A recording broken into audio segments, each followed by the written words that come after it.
الرحیم یا ایہا الناس اعبدوا، اے لوگو عبادت کرو، ربکم الذی خلقکم، اس رب کی جس نے تمہیں پیدا کیا، والذین من قبلکم، اور تم سے پہلوں کو پیدا کیا، لعلکم تتقون، تاکہ تمہیں پرہیزگاری ملے۔ یا ایہا یہ حرف ندا ہے، یا اور ایہا، یا کا معنی بھی اے، ایہا کا معنی بھی اے، ٹھیک ہے۔ جیسے کوئی بیان کر رہا ہو نا، تو بیان کے دوران کسی سے مخاطب ہو، اوے او فلاں، یہ آپ سے ہوں بھائی، میری بات سنو جی، یعنی مخاطب کرنے کے لیے یہ حرف ندا جو ہے نا یہ استعمال ہوتا ہے۔ اللہ رب العزت قرآن پاک میں جا بجا حرف ندا سے مخاطب کر کے بندوں کو گفتگو یا کلام فرماتا ہے۔ یہاں پہ بھی معنی اے ہی کرنا ہے، یہ اے دو بار نہیں، یا یوہا اے ناس لوگ، اعبدو عبادت کرو یا پوجو، ٹھیک ہے، ربکم اپنے اس رب کی، الذی وہ، خلقکم جس نے تمہیں پیدا کیا، والذین اور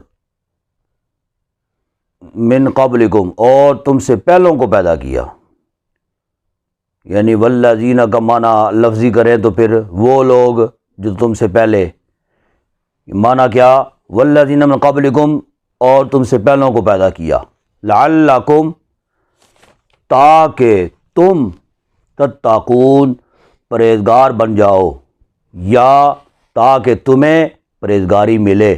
ایک تو یہ بات ہے اللہ رب العزت اپنی عبادت کا لوگوں کو حکم دے رہا ہے۔ اس ناس سے مراد جتنے بھی لوگ ہیں، چاہے وہ مسلمان ہیں، یہودی ہیں، نصرانی ہیں، بت پرست ہیں، کسی بھی ہندو ہیں، کسی بھی مذہب کے ساتھ تعلق رکھنے والے ہیں، سب لوگ ناس کے اندر شامل ہیں۔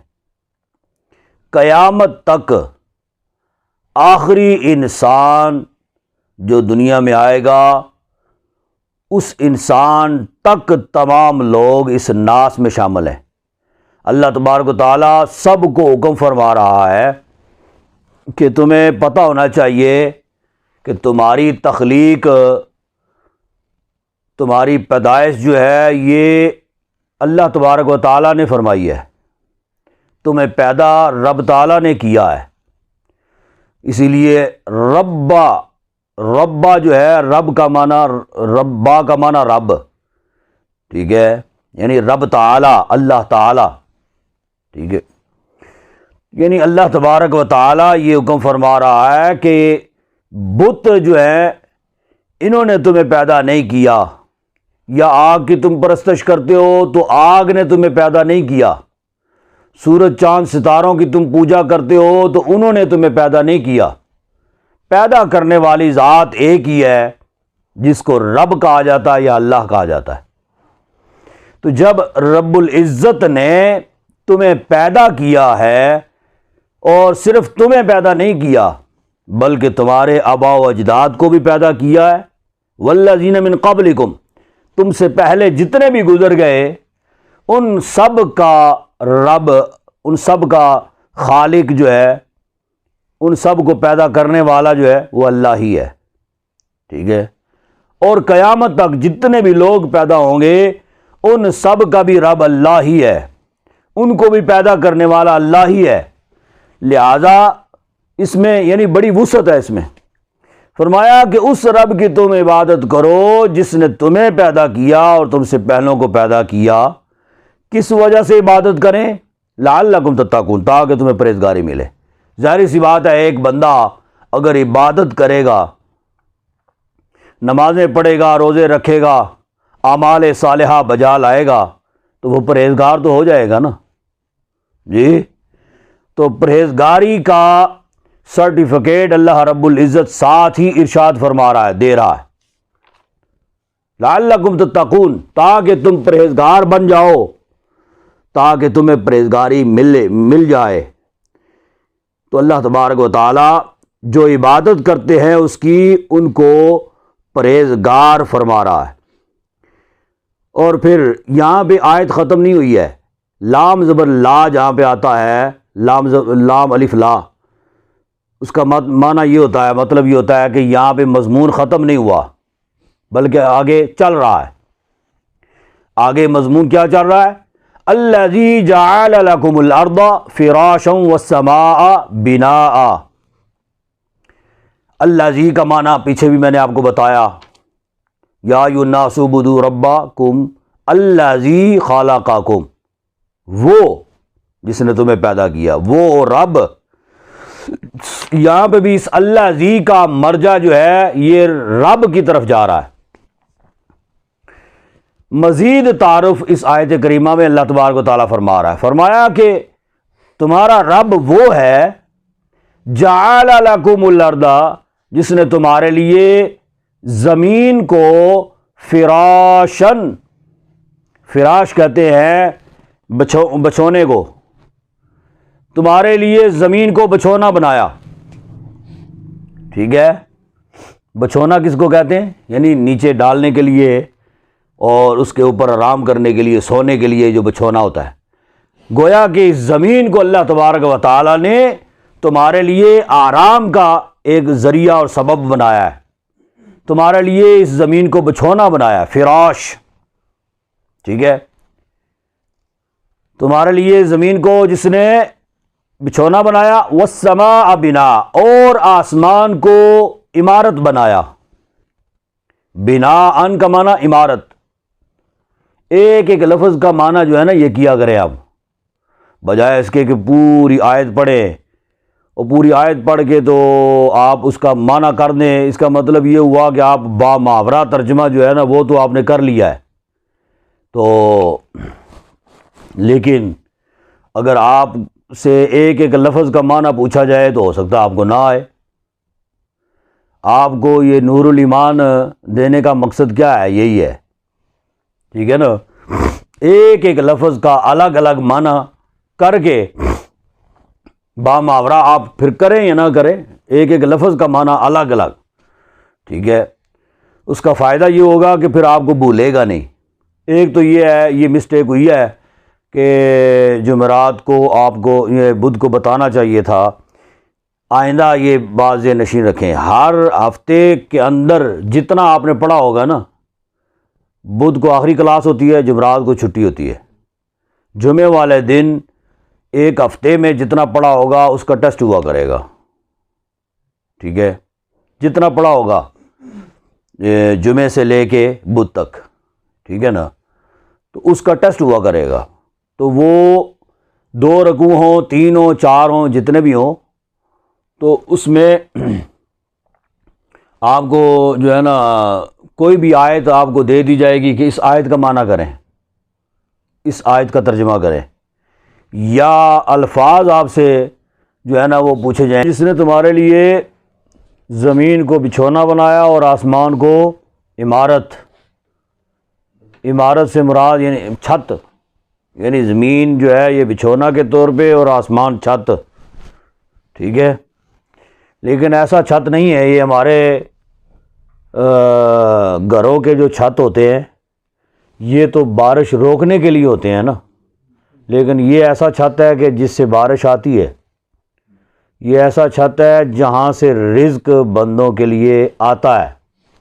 ٹھیک ہے، تو یعنی مثل چھت کے، عمارت کے، یہ زمین اور آسمان کو اللہ تبارک و تعالیٰ نے بنایا.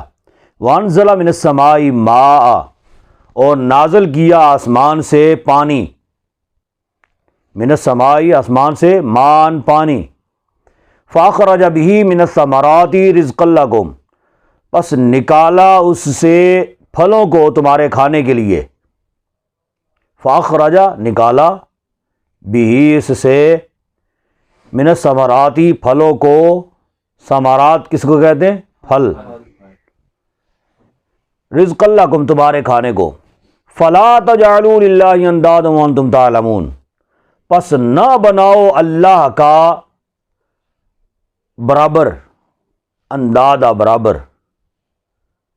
وانتم تعلمون جان بوجھ کر، یعنی اللہ تبارک و تعالیٰ کی ذات ایسی ذات ہے جس نے تمہارے لیے زمین کو بچھونا بنایا.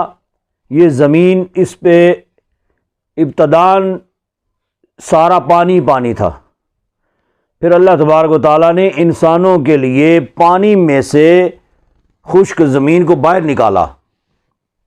ٹھیک ہے، اب باقی جگہ پہ پانی ہے تو جو زمین ہے وہ خشک زمین ہے، لیکن وہ ایسی زمین ہے کہ اللہ تبارک و تعالیٰ نے اس زمین کو نہ زیادہ نرم کیا گارے کی طرح، نہ زیادہ سخت کیا لوہے کی طرح، کہ یہ ایسی زمین ہے کہ ہم اس کے اندر جو ہے کھدائی کرنا چاہیں، اس کے اندر کے جو اللہ رب العزت کے انعامات ہیں، جی سوغات ہیں اس کے اندر، جو بھی اس کے اندر اللہ تبارک و تعالیٰ نے پوشیدہ رکھا ہے، ہم اس کو نکالنا چاہیں تو نکال سکتے ہیں. عمارات کھڑی کرنے کے لیے، بنیادیں بنانے کے لیے کھدائی کرنا چاہیں تو کر سکتے ہیں. یہ زمین جو ہے، یہ آپ نے پڑھا ہوگا نا، یہ زمین گول ہے، لیکن اتنی بھی گول نہیں ہے ایسے کہ بندہ جو ہے وہ اگر چلے اس کے اوپر یا کھڑا ہو تو پھر ڈگمگانا شروع ہو جائے یا پھسلنا شروع ہو جائے. جی گو کے گول ہے، لیکن جہاں پہ بھی ہم دیکھتے ہیں زمین ہموار ہی نظر آتی ہے. ٹھیک ہے نا، تو یہ گول ہونے کے باوجود رب العزت نے انسانوں کے لیے اس کو ہموار بنا دیا. اور پھر فرمایا کہ جو ہے وانزل من السماء ماء، اور آسمان سے پانی اتارا. وہی بات وہ پہلے والی میں نے جو کی تھی، یہ پانی جو ہے یہ آیا کہاں سے؟ آسمان سے. یہ اور اس جو ہے پانی سے فاخرج بہ من الثمرات، پس نکالے اس سے من الثمرات بعض پھل. یہ من بازیہ ہے، من کا معنی کہیں پہ سے ہوتا ہے نا، یہاں پہ من کا معنی بعض، من بادیہ، یعنی اس کا مطلب کیا ہے کہ بعض پھل جو ہیں وہ آسمان کے پانی سے، بارش سے پھلتے پھولتے ہیں، ان کے اندر مٹھاس آتی ہے، وہ پکتے ہیں بارش کی وجہ سے. لیکن ضروری نہیں ہے کہ سارے ہی پھل جو ہیں وہ آسمان کے پانی سے پلے بڑھیں. جی یہ ضروری نہیں ہے. بعض پھل ایسے ہیں جو آسمان کے پانی سے نہیں، جی ان کا تعلق آسمانی پانی کے ساتھ نہیں ہوتا. نہ بھی بارش ہو تو پھر بھی انہوں نے بڑے ہونا ہے، پھلنا ہے، پھولنا ہے، اور اس کے اندر جو ہے نا وہ اپنا ذائقہ، مٹھاس، سارا کچھ پیدا ہوتا ہے، وہ بارش کی وجہ سے نہیں. اور پھر بعض پھل ایسے ہیں کہ بارش کا پانی ان کے لیے مضر بھی ہوتا ہے، نقصان دہ ہوتا ہے. ٹھیک ہے، اس وجہ سے اللہ تبارک و تعالیٰ نے فاخرج بہ من الثمرات فرمایا کہ بعض پھل جو ہیں یہ اللہ تبارک و تعالیٰ نے پیدا کیے یا نکالے یہ آسمانی پانی سے، یعنی بارش سے، رزق لکم تمہارے کھانے کے لیے. تو جب اللہ تبارک و تعالیٰ کے اس قدر انعامات ہیں، رب العزت کے اس قدر نوازشات ہیں بندوں کے لیے، تو پھر وہ حق رکھتا ہے رب العزت کہ اسی کی عبادت کی جائے اور اس کے ساتھ کسی کو شریک نہ کیا جائے.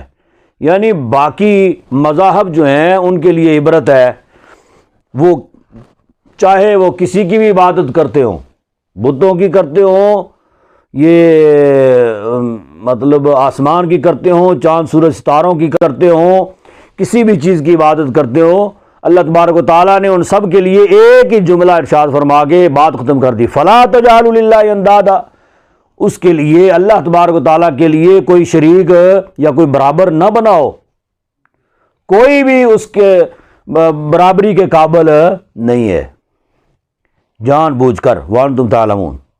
ہاں جی آگے جی، وَإِن كُنتُمْ فِي رَيْبٍ مِّمَّا نَزَّلْنَا عَلَىٰ عَبْدِنَا فَأْتُوا بِسُورَةٍ مِّن مِّثْلِهِ، اور اگر تمہیں کوئی شک ہو اس میں، وَإِن اور اگر كُنتُم ہو تمہیں، فی میں ریب شک، اگر اس میں کوئی شک ہو تمہیں، کس میں؟ قرآن پاک میں، مما نزلنا جو ہم نے نازل کیا یعنی قرآن پاک، علی عبدنا اپنے بندہ خاص پر، جو ہم نے اپنے بندہ خاص پر یعنی رسول اللہ صلی اللہ علیہ وسلم پر جو نازل کیا ہے یعنی قرآن پاک، اگر اس میں تمہیں کوئی شک و شبہ ہو، فَأْتُوا بِسُورَةٍ مِّن مِّثْلِهِ تو لے آؤ ایک ہی صورت اس کی مثل،